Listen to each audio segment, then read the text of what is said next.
You fool! Warren is dead. Part 11. The Nest. Lowther was quiet. Quiet in a way Betsy had never known before. A deliberate stillness, as though the town itself were holding its breath. Curtains remained drawn long past noon, doors stayed shut. The grim canal mausolean in its stark silence. Betsy waited until Steve had retreated to the back room, tools laid out on the table in an effort to keep his hands busy and his mind from wandering. She listened for the scrape of a chair, the rattle of a drawer. When she was sure he was occupied, she slipped upstairs and went to her bedroom window. Alice's curtains twitched almost immediately, her bedroom window just about visible from Betsy's. Betsy held up a finger and pointed down the street. Alice nodded, repeating the gesture. Further along, beyond Betsy's field of vision, the rest of the group was similarly stirred. Rose by the living room window, Brandon standing in the front yard, Alan, as it transpired, out on the grass practicing kick-ups with his older brother.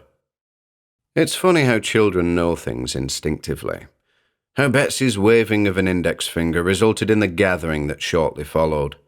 Not a single word was exchanged, and yet each and every one of them understood their purpose, their part in the horrible drama that was about to unfold. Betsy pulled on her coat and eased herself out of the front door, closing it carefully behind her. The cold that met her pale cheeks was biting. Buckingham Street lay empty, the no-ball game sign crooked and accusing.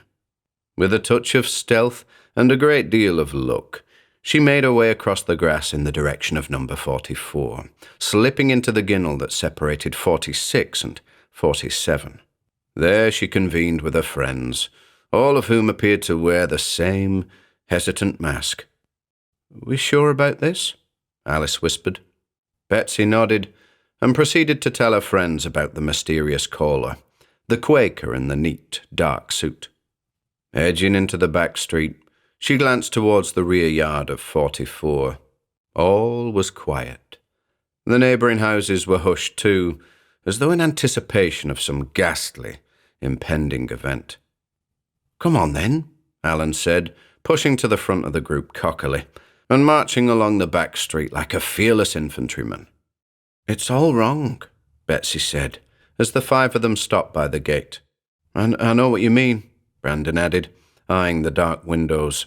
It was like an artificial face glared back at them, stiff and malevolent.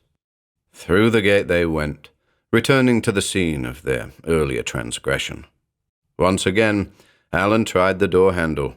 He didn't need to announce the fact that it was unlocked, as the slightest pressure saw the door creak open eerily. Alice sucked in a sharp breath. She's expecting us." "No," Betsy said. "No way. She just leaves things open." "Are we all up for this?" Alan said, his voice tinged with the hope that one of his friends would pull the plug. After all, he wasn't really sure what it was they were supposed to be up for. 4 nodding heads answered the ambiguous question. The group crossed the threshold. The kitchen was immaculate, just as it had been 2 days before. The walls were bare, the air unnaturally cool. If the bag lady had been coming and going these last 48 hours, there was no evidence of it. But there was a nasty smell in the air. Decay, sickly sweet, it permeated everything. But the kids refused to acknowledge it. A dark smear marked the edge of the skirting board, trailing towards a door at the inner end of the kitchen. The cellar door. Betsy approached it, emboldened by the silence of the place. It opened soundlessly, revealing an unappealing plunge into total darkness. I'm not going down there," Rose said immediately. "I just can't." Alice took her hand. "It's okay," she said. "You can do this." "What are we doing exactly?" Rose blurted, trembling a little. Brandon put a hand on her shoulder. "I don't think we have a plan, do we?" he said, examining the wide-eyed faces surrounding him. "Not really," Betsy confirmed. "But if she's down there, we need to trap her somehow." "Trap her?" Alan burst out, frowning. How? Something the Quaker man said, Betsy replied. Something like, fire burns its belly. Huh? Alice whispered. What does that mean? Betsy wasn't sure, but something told her that the thing, whatever it truly was that occupied the body of Cecelia Davenport, might be afraid of fire. It wasn't a case of burning 44 to the ground exactly, but perhaps a means by which to prevent the bag lady from leaving the cellar, assuming she was down there. Anybody got a lighter? She asked, looking instinctively towards Alan. But it was Rose who stepped forward. Yeah, she said, pulling out a cheap-looking disposable thing. Tim Sanderson sometimes asks for a light. Tim Sanderson? Alice piped up. He's like 26. No, he's not, Rose pleaded. He's 13, if you must know.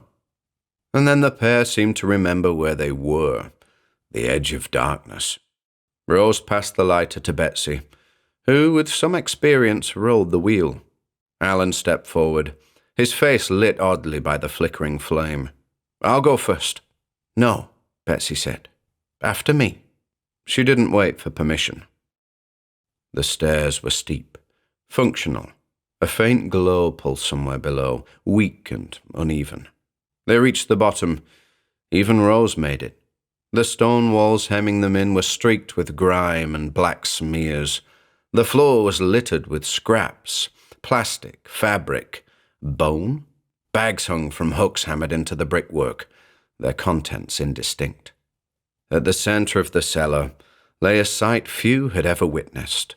A burrow fashioned from bin bags, cast-off clothing, insulation, nameless remnants, piled high and scooped out at the middle. The stench was overwhelming. Alan coughed involuntarily. Jesus! Brandon backed away, hand over his mouth. This is wrong. This is really, really wrong. Betsy, however, stepped closer. The nest was warm. The thing radiated heat. She could feel it through the soles of her shoes, a faint vibration, like an animal breathing. The scraps around it told a story she didn't want to read. Feathers, fur, scraps of fabric that might once have been children's clothing. It lives here, Alice whispered, trembling. It grows here, Betsy corrected, and was about to take another step forward when a sound echoed somewhere above them, a heavy thump, followed by another, like monstrous, seeking footsteps. Rose screamed. She couldn't contain it. She's back, Brandon yelled. Bran, Betsy called, voice low. Quiet, she'll... Another thump, closer now, dragging, scraping, something massive and awkward moving across the floor. Listen, Betsy went on, pulling her friends into a circle. We've got to hide. Come on.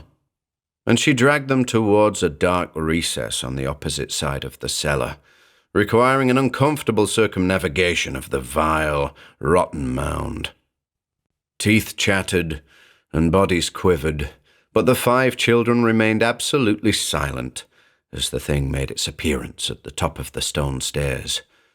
It was a dim shape to begin with, more shadow than form, a thing that seemed to float down the stony flight, its enormous bulk filling the entirety of the narrow passage like smoke caught in a matchbox. As the thing reached the cellar proper, all saw that little of Cecelia Davenport remained. It was more thing than person now. What greeted them was a round, bloated shape, all black bags and rubbish, with a small head attached to the top of it, identifiable by the plain mask it wore. The head, barely seen in the dim light, seemed to jerk from left to right, an unseen nose assessing the air. It proceeded towards the mound, squeezing its bulk into an aperture the size of a manhole. A succession of terrible sounds followed, the same wet, crunching sounds the children had heard on more than one occasion. And then it was gone, burrowed deep into its nest. Had it returned to rest? Or had it returned to grow? Betsy and her friends internalized these questions as they cowered in the dark, damp recess that, for the time being at least, sheltered them from the bag lady.